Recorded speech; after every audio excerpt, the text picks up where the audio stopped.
In the height of late June's heat wave, I stood on top of the retaining wall behind my house, watering rock plants.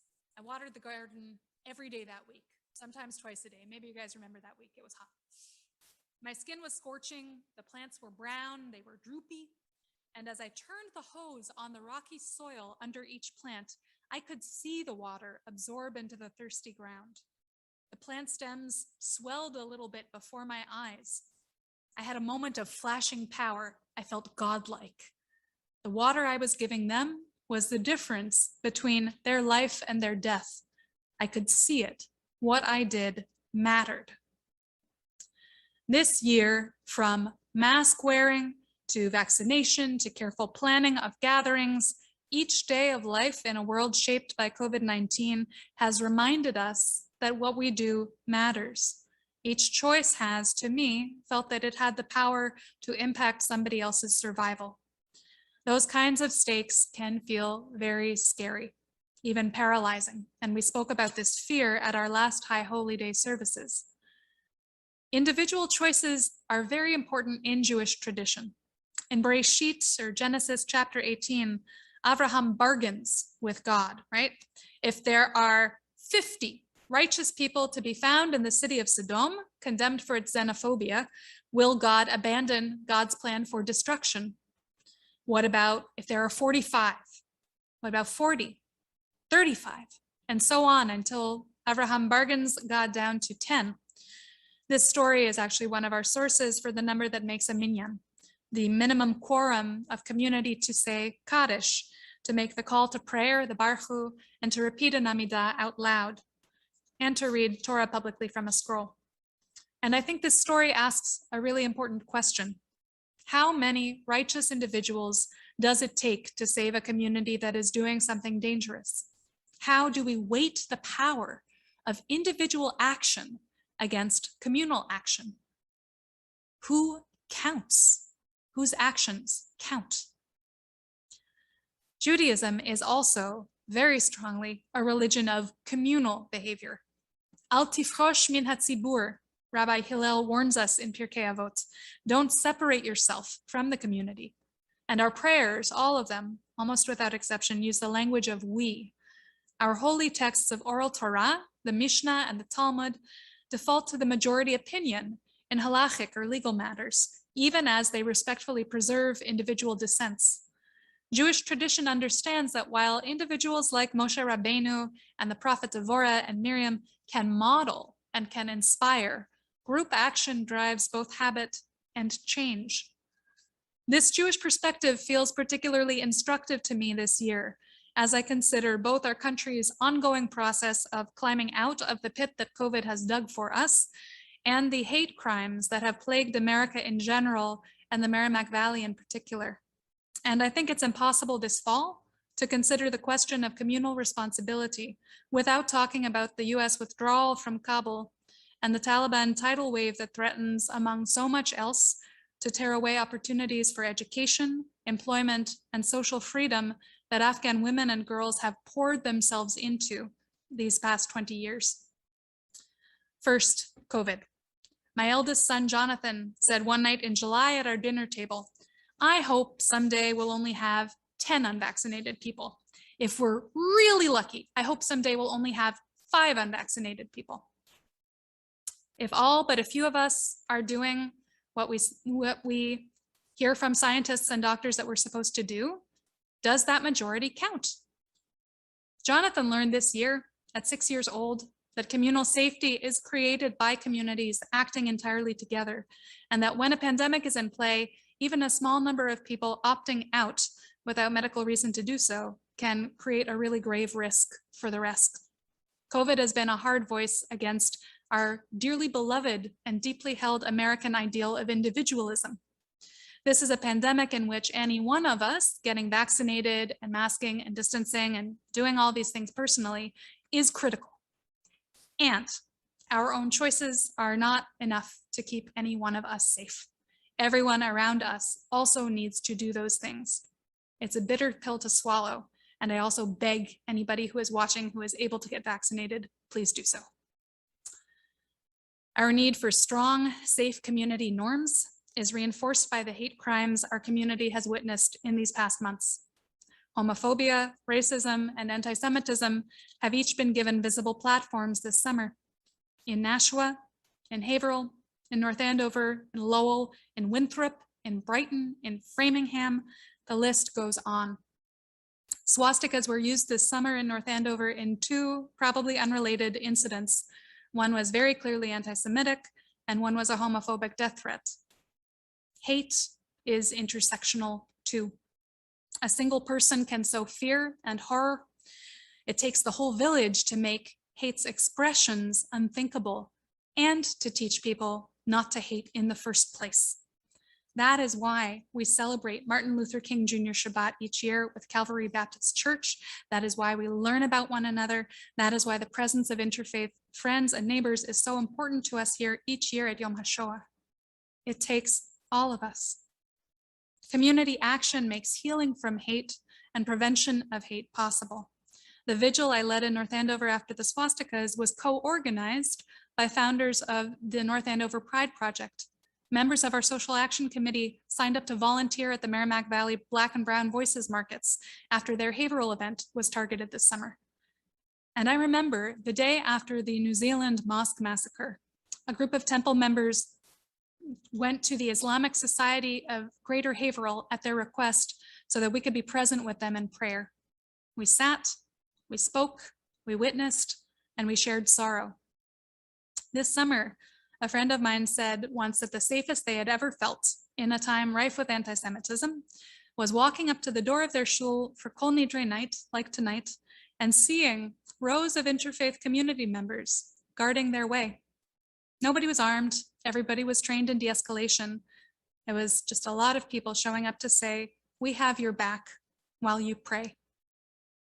Close relationships that support human rights can, of course, be international, which begets more responsibility in places of physical danger.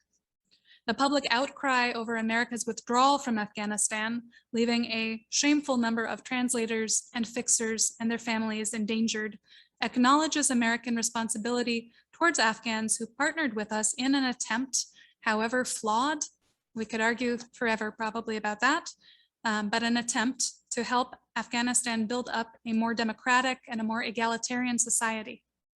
The volume of the protest speaks to the depth of our failure towards these people.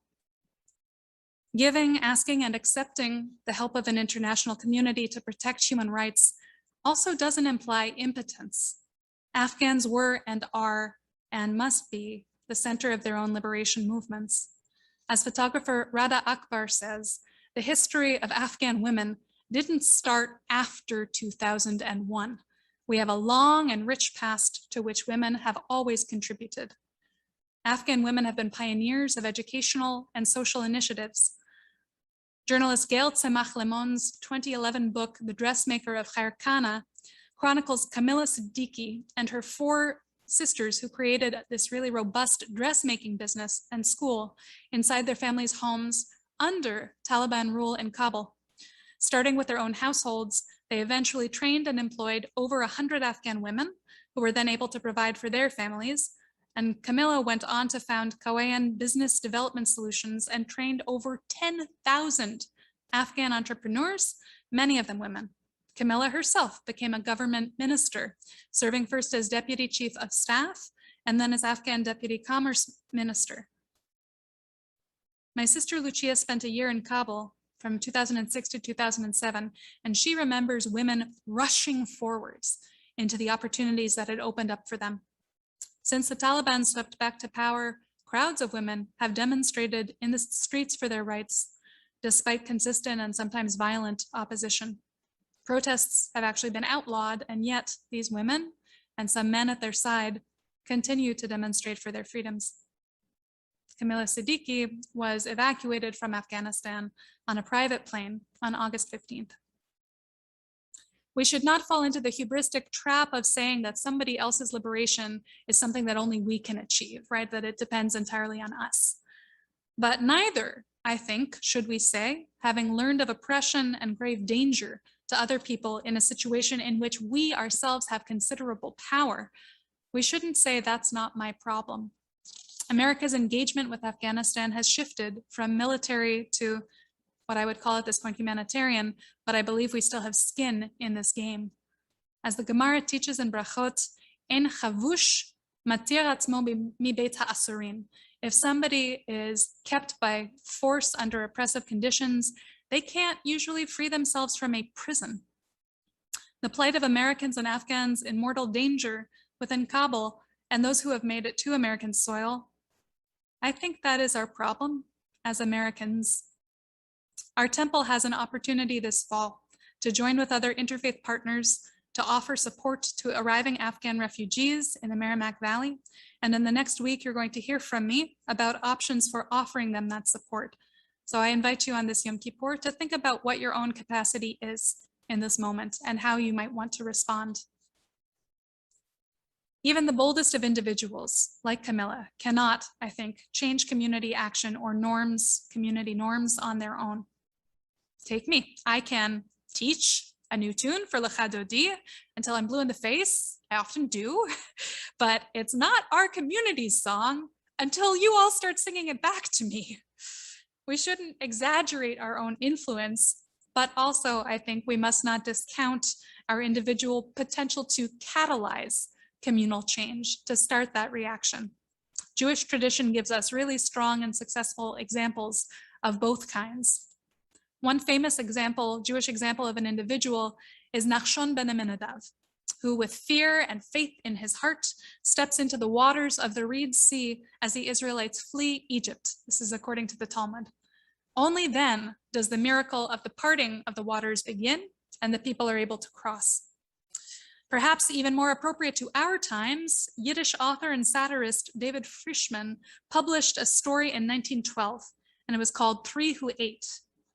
A cholera epidemic ravages a country, and a rabbi stands on the bima and begs his congregation on Yom Kippur Day not to fast so as to stay alive. He cites pikuach nefesh, and he asks them until his voice gives out. And they refuse until he and the two other clergy on the bima eat and drink in front of the people. They have to be the first to do it. And the narrator says, and all the Jews ate that day. They ate and they wept. Instruction and request in this situation didn't cut it, and sometimes they don't. Modeling was the only successful option for leadership in that moment. There are risky times that require this kind of leading by example rather than by consensus, but also the community has to be ready to say yes to that moment and to take that action together. To me, the most exciting model of leadership and responsibility is communal and individual, with both working explicitly in dialogue. This spring, I spent 6 weeks learning part of a Talmud daf, or a double-sided page, in Rosh Hashanah 25a, online with Svara, a traditionally radical yeshiva. And this daf tells a powerful story. Two witnesses come to attest that they have seen the new moon, and they're trying to help fix the calendar for the year so that everybody knows when the months begin and when the holidays are going to happen. But what they say shows very clearly that they did not, in fact, see the new moon. They saw the waning end of the previous month, and they have made a mistake. But Rabban Gamliel, who is the leader of the Sanhedrin, accepts their testimony anyways. He says, all right, we're going to say that was a new moon. We're going to calculate our calendar like this. Thank you very much, witnesses.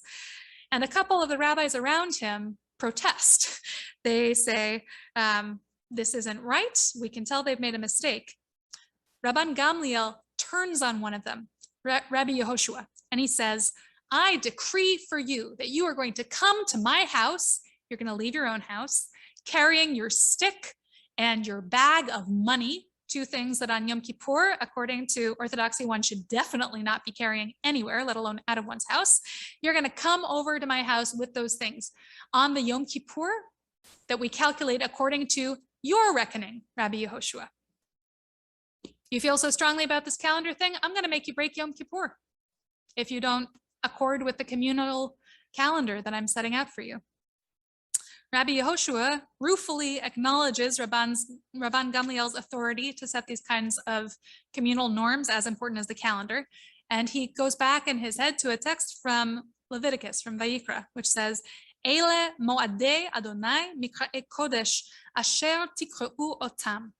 And this means these are the appointed times, these are the festivals of God, which are called holy, mikra'e kodesh, which you, otam, the Israelite, atem, the Israelite people are calling holy. So these things that you call holy, they are holy. And Rabbi Akiva goes on, in fact, to reinterpret this. And he says, Bein bismanan, whether these festivals are celebrated on their correct times, bein shelo bismanan, or whether they're not celebrated on their correct times, ein li moadot ele elu. He's speaking with God's voice and saying, I have no festivals. I have no holy times except for the ones that my people, my community designate by agreeing that they're going to celebrate them on that day.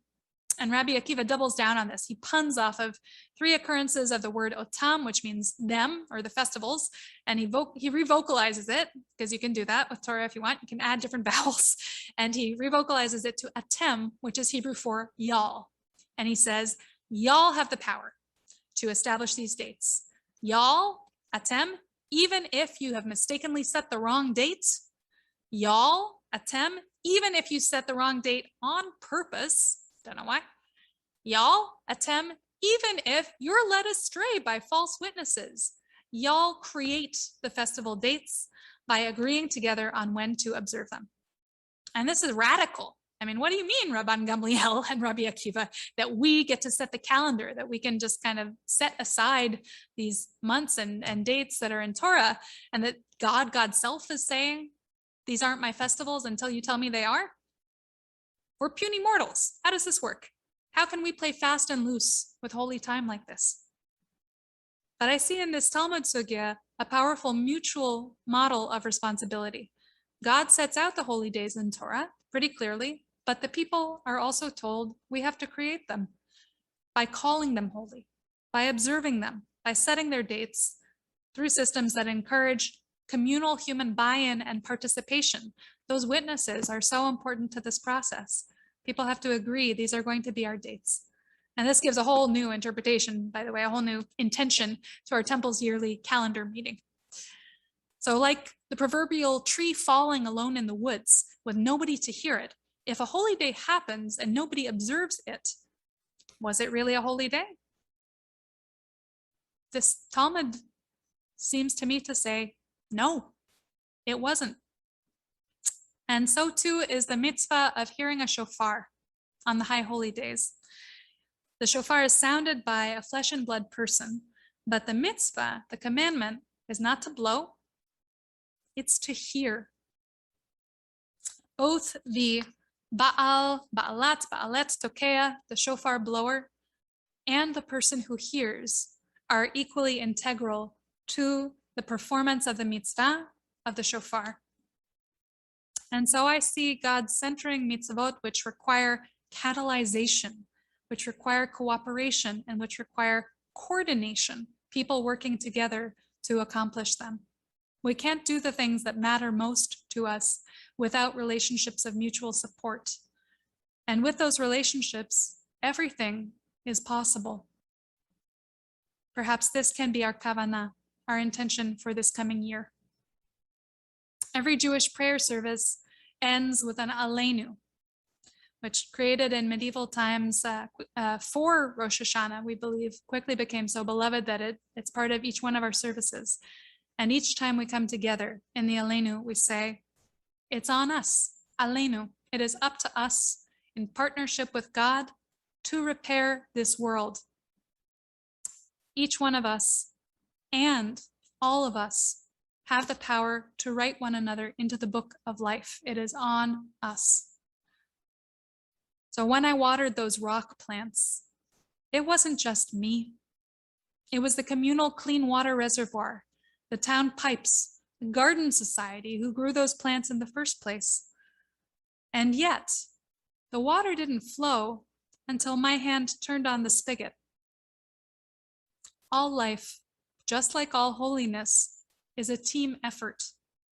May each one of us be blessed this year to emulate God's example of choosing and supporting life and growth. May we be blessed to partner with one another in this holy team sport of mutual responsibility, where nobody is left behind. Gamar Chatima Tova. May you be sealed for a good year.